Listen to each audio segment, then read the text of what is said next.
students, I am Dr. Bharti Sharma, Assistant Professor in Bayani Girls B.Ed College. Welcome to all of you on behalf of Guru KPO. My today's topic is on normal probability curve, यानी कि सामान्य संभाव्यता वक्र क्या होता है, ये क्यों काम में लिया जाता है और इसकी क्या क्या कैरेक्टरिस्टिक होती हैं। अक्सर ये जो कर्व है यानी कि नॉर्मल प्रोबेबिलिटी कर्व, जब हम कोई रिसर्च करते हैं या हम कोई साइकोलॉजिकल टेस्ट अप्लाई करके उसका डेटा लेकर आते हैं और इन टेस्ट और इस रिसर्च का जब हम एक ग्राफिकल रिप्रेजेंटेशन बनाते हैं, क्योंकि ग्राफिकल रिप्रेजेंटेशन भी हमारा स्टैट्स का एक पार्ट है। अगर हम कैलकुलेशन को ग्राफिकल रिप्रेजेंटेशन के थ्रू भी अगर शो करते हैं तो उससे भी हमारा क्या होता है, इंटरप्रिटेशन बेटर दिखता है। तो जब ऐसे केसेस में हम ग्राफ बनाएं और वो ग्राफ हमारा बेल शेप्ड यानी घंटे के आकार का हमें प्राप्त हो, तो वो हमारा जो कर्व होता है वो क्या कहलाता है, नॉर्मल प्रोबेबिलिटी कर्व। तो आइए देखते हैं, ये कुछ इस तरीके की शेप हमें प्राप्त होती है। इस तरीके का एक ग्राफ जो कि घंटे के आकार का हो, वो क्या होता है, normal probability curve. The bell shaped curve which has the mean is equal to 0, जिसका कि मध्यमान 0 और उसका मानक विचलन यानी कि स्टैंडर्ड डेविएशन 1 हो, ऐसा जो कर्व होता है वो हमारा क्या कहलाता है, नॉर्मल प्रोबेबिलिटी कर्व। अब बात करते हैं प्रोबेबिलिटी की। जनरल, इन जनरल केसेस की प्रोबेबिलिटी केसेस क्या होते हैं कि सपोज कीजिए किसी घटना के घटने की जो संभावना है वो x है और उसके ना घटने की संभावना y है। तो अगर हमें प्रोबेबिलिटी निकालनी हो तो एक सिंपल प्रोबेबिलिटी थ्योरी होती है जहां हम कहते हैं कि किसी घटना के घटने की संभावना यदि x है तो उसकी प्रोबेबिलिटी होगी x upon x plus y, जहां y घटना के नहीं घटने की संभावना है और उसके नहीं घटने की संभावना कैसे निकलेगी, y upon x plus Y.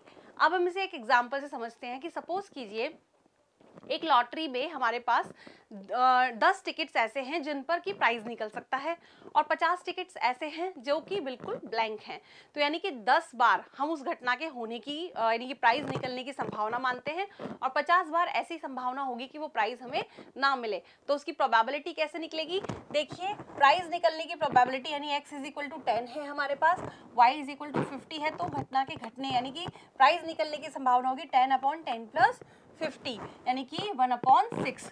और इसी तरीके से घटना के नहीं घटने यानी कि प्राइज नहीं मिलने की संभावना कितनी होगी, 50/10 प्लस 50 यानी कि 5/6। इस तरह से जनरल बेसिक्स हमारी प्रोबेबिलिटी होती है। एक साधारण रूप में अगर हम कहें कि पॉसिबिलिटी या प्रोबेबिलिटी हम कैसे निकालते हैं तो वो एक जनरल इंट्रोडक्शन है उसका, उसमें आगे और भी डिटेल थ्योरीज होती हैं, पर हमारे जो कर्व को समझने के लिए एक बेसिक की what is probability, in that case हम इसको सिंपल वे में ऐसे डिफाइन कर सकते हैं।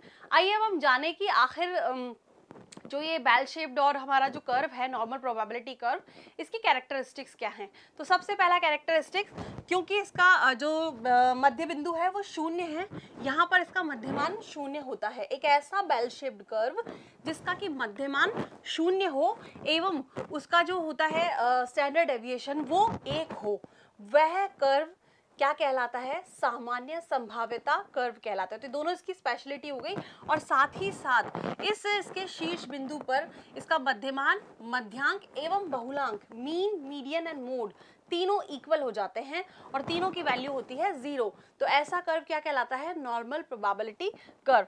और क्योंकि इसका एक ही शीर्ष होता है तो ये हमारा क्या होता है, एक पॉलिनोमियल कर्व होता है। साथ ही साथ यदि इसके शीर्ष बिंदु से हम एक लाइन ड्रॉ करें तो हम पाएंगे कि वो लाइन इसकी सिमेट्रिक लाइन का वर्क करेगी।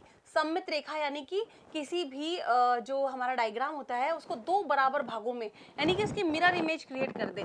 इस सिमेट्रिक लाइन के इधर और इधर, लेफ्ट हैंड साइड और राइट हैंड साइड दोनों तरफ, ये इसको क्या करेगी, दो समान भागों में बांट देगी। इसका यदि हम क्षेत्रफल निकालें तो ये आधे भाग का क्षेत्रफल इस आधे भाग के क्षेत्रफल के बराबर प्राप्त होगा। तो यानी कि this is a symmetric curve. उसके बाद हम देखते हैं कि ये जो हमारा कर्व है ये अपने दोनों ही एंड पॉइंट्स पर टच नहीं करता है, यह अनंत तक विस्तृत होता है। मतलब प्लस इन्फिनाइट से माइनस इन्फिनाइट तक हम इसको आगे बढ़ा सकते हैं।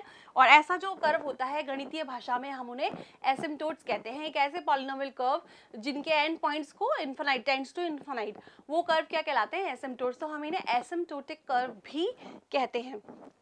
तो ये एक हमारा जनरल प्रोबेबिलिटी कर्व है। आगे हम इसकी डिटेल जानेंगे कि इसमें भी यदि हमारे किसी रीज़न से परिणाम अलग अलग आए तो इसकी विषमता कैसे ज्ञात करते हैं, और इसी में इसकी हमारी एक होती है कुर्टोसिस, वो कैसे ज्ञात करते हैं। तो बने रहिए हमारे साथ। यदि आपको हमारा वीडियो अच्छा लगा है तो please like, comment and subscribe our YouTube channel. Thanks for watching and listening me. For further detail please log on www.gurukpo.com।